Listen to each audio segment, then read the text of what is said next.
Yeah, so last night in Soho, I'm the clapper loader. Without me, there are no films. Last night in Soho. I just, guys, listen, if you're listening to this and you have not watched Last Night in Soho, and you liked Malignant, those are the three factors. You have to check off all of those. Please come back and see me after you've seen the movie. Please don't spoil it for yourself. I actually found out the ending to the movie. I thought I found out the ending. Man. That's all I have to say. So, if you don't come out of Last Night in Soho saying, man, excitedly, if you go, oh man, and you're disappointed, I'm sorry. I was not disappointed. Okay, so if you have not seen Last Night in Soho, this is your final. Please come back and see me after. Come back and finish this. I will talk to you later. All right. Now, for those of you who have or don't want to, let's talk spoilers, but let's talk story. So we have. I'm just gonna use character names. I'm not gonna use cast names because you pretty much know Anya Taylor-Joy and Thomasin McKenzie and Matt Smith and Diana Rigg in her final performance, Dame Diana Rigg, and Terrence Stamp, that old scamp. He's still acting, and that's about all of the faces that I recognized. I didn't recognize any others, but okay. So, Last Night in Soho. Last Night in Soho was it messed with my mind. Here's why. The music, the clothing, I that was before my time, but there were remnants of it in the 70s. And so you had this siren. So you had this 60s, this film set in the 60s, this period piece. And then I came along in the 70s. Both of them were really distinct times for fashion, for pop culture. If you look at the 60s, this movie embodies what I know of pop culture, what I've been taught or what I've learned. So it's not like I was there. I wasn't. But I was there in the 70s with, we went from disco and bell bottoms and into the 80s with, people like Dale Bozio, the original Lady Gaga, in my opinion, and the streaked makeup and the Pat Benatas and all of that. So there are distinct times and distinct looks and distinct film or music and fashion for each decade of the last 60, 70 years. This happens to be set in, part of it has to happened in the 1960s and London, and I was so, it messed with my mind so much because I came out of the theater and I had to remember that it's 2021. I actually had to remember even the end credit song, which I immediately put on to listen to. Like, I repeated it 5 times. It's so good. And the song is called, it's a title song to the film. It's called Last Night in Soho. Even that song wouldn't let you leave the theater without feeling like you were just in this magnificent bubble of time. Although the movie does go from modern, like 2021 or when this was filmed, to back to the 60s. So, but it was so lush and delicious and vibrant, the way they did those 60s set scenes, that it completely messed with my mind. I really ate this movie up like a vat of ice cream. And I was just engrossed I didn't think I would be because I've heard a lot of people talking really, really bad about it. So I didn't expect what I got. Edgar Wright. Let's talk about him as a director before I go back to talking about the story. I'm not familiar with his work much. Funny I say this here. I've never seen Shaun of the Dead. So I'll have to do that one day. You have to remind me, watch Shaun of the Dead. And if you've seen it, leave a comment below and let me know what you think of it. So, okay, I've not seen Shaun of the Dead. I did like Scott Pilgrim. I remember being at Comic-Con and they wrapped this building with the Scott Pilgrim banner, and it was incredible because it was like, 20 stories of the building were wrapped in this huge ad for it. It was really cool at Comic-Con that particular year. So, yeah, Comic-Con in San Diego. So, yeah, I did like Scott Pilgrim. Okay, I get it. But Edgar Wright wasn't on my radar for much at all until Baby Driver. Baby Driver, that's when I paid attention because everybody talked about how wonderful Baby Driver was. Okay, let's go watch Baby Driver. I did like Ansel Elgort from Divergent, so let's go check it out. And I love the story. It was actually a good movie. I liked Baby Driver. I got it. I understood it. But it didn't make me believe that Edgar Wright was some auteur or something. I didn't quite like all of the music that was chosen for Baby Driver the way I did for this one. Every piece of music in this one was a notch above everything from Baby Driver. So it was incredible. The soundtrack for this film is worth buying. Yeah, this is kind of like my introduction to Edgar Wright and his talents, so to speak, because I think that this has a maturity that the other films I mentioned, Baby Driver and Scott Pilgrim, didn't have. I think Scott Pilgrim was a bit niche, and it was focusing on teenagers and that set, and then Baby Driver was focusing on it was an interesting story, but not as mature as this one. It just didn't engage me, possibly also too because this has a horror bend to it. So you have Ellie, who is this little country farm girl who lives with her grandma, just like the most Little House on the Prairie English home you could ever have. And she is accepted to college, or to a school, a fashion design school that she is glad that she was accepted to. So this is her way out of the farm life and the very simple life.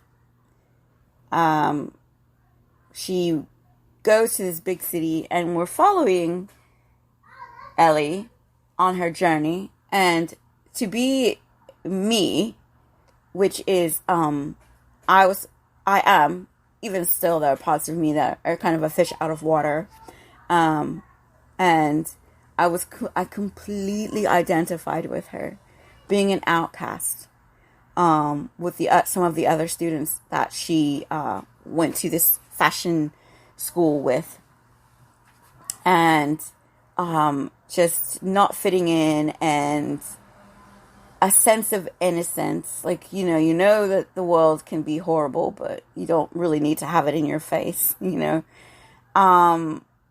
I did feel myself kind of like clamming up when there was a scene with poor Ellie, knowing she's this little lamb, from the farm, and then she's out there with all these potential wolves in the city, and I did feel that for her. I felt that, just as a girl. So on we go.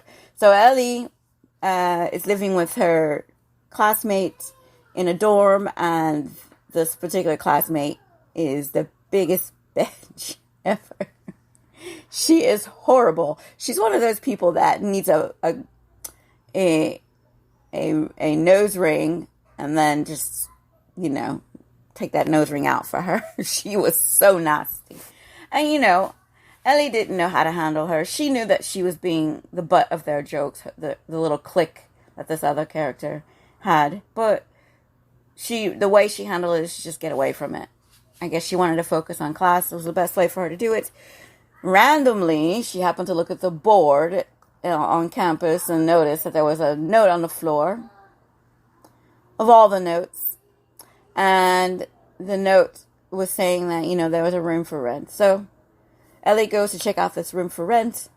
And a nice older lady, played by Dame Diana Rigg, shows up and, gives her the rules of the building. None of this. I never saw any other person in that building either. I don't know if there were other people living there. But at least there was Ellie, so Diana Rigg wasn't going to be alone. So anyhow, so it's a very, very, very top floor and attic, nearly. And this is an incredible little bedroom.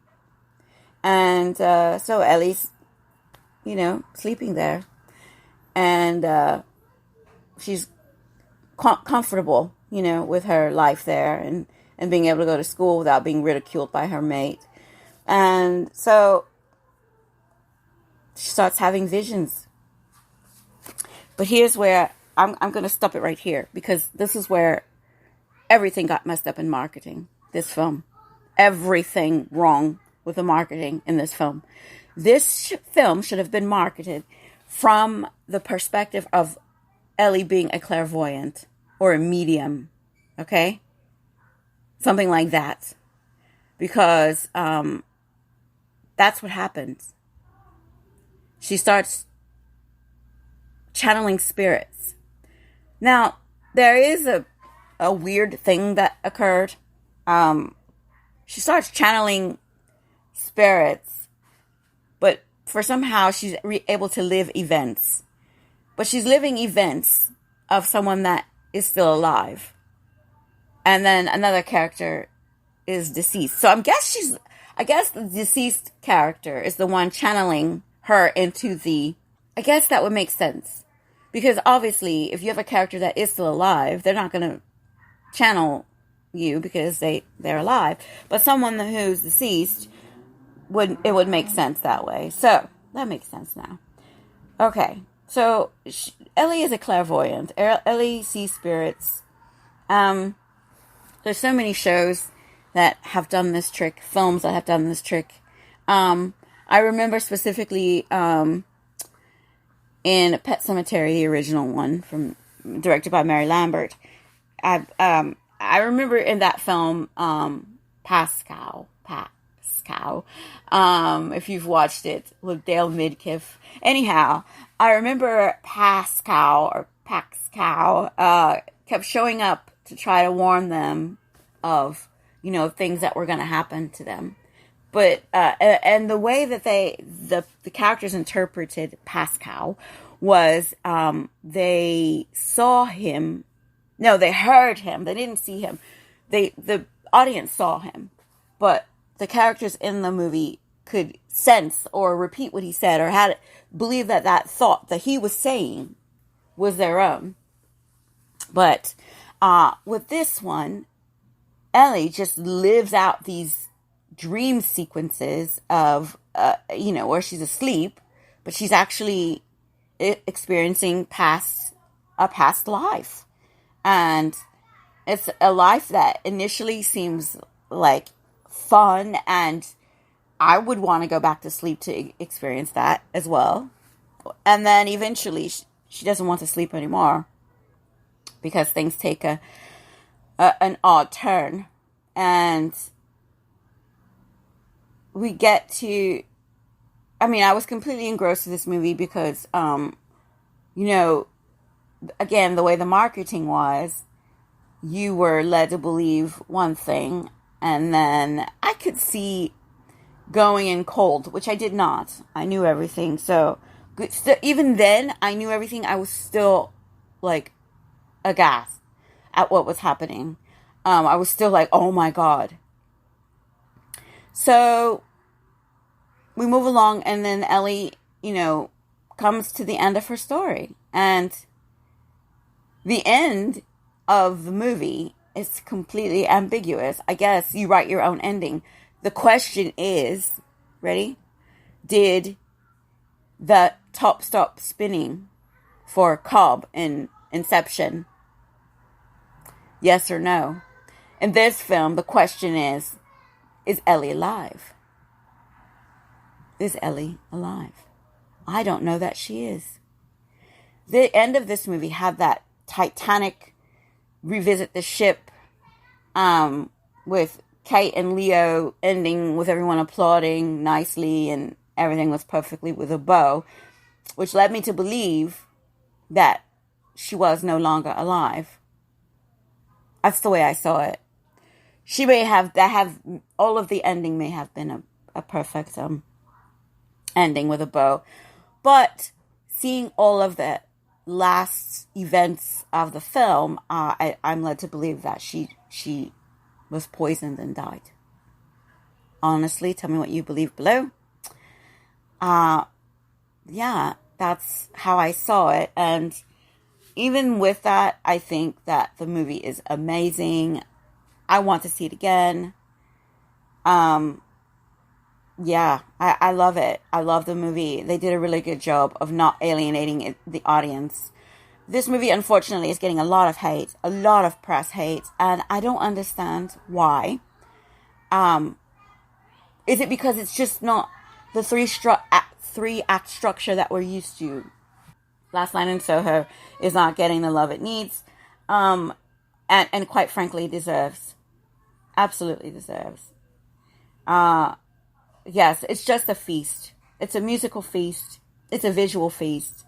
Even the story is so thick, and you're just engrossed. It's wonderful. It's a wonderful film. I was pleasantly surprised, although I thought I had a spoiler for the ending, and I did not. I was not ready for it the way it happened. But yeah, I mean, it leaves everything kind of in the top spinning Cobb category in Inception. So I don't usually do what is it, like 4 out of 5 ratings or anything like that. I don't do that, but I will do that for this one. So out of a 5-star rating, which would be a chef's kiss, I give this one 4 stars. The reason why it doesn't get 5 is because I think there's a little to desire in the narration of the film. I think that we needed to know a little bit more about why or how she was a clairvoyant. Here's the thing.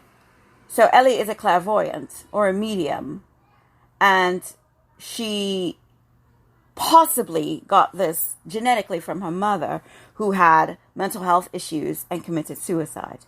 Okay? So her mother shows up in reflections in the mirror, and her granny knows this, and granny is, inquisitive about whether or not she's seen her mother, and if she's doing okay mentally, and that whole thing needed to be the forefront of the film, not the Diana Rigg and all of the characters in the 60s. It should have been about the clairvoyancy, and it should have been about the being a medium and talking to spirits or ghosts and having them interrupt your reality. I think that should have been the angle. That's why I didn't give it the extra star. Should have been more focus on that. Actually, there should have been just as much focus on that as they had the hair, the shoes, the colors, and the music. I am the Clapper Loader, and without me, there are no films.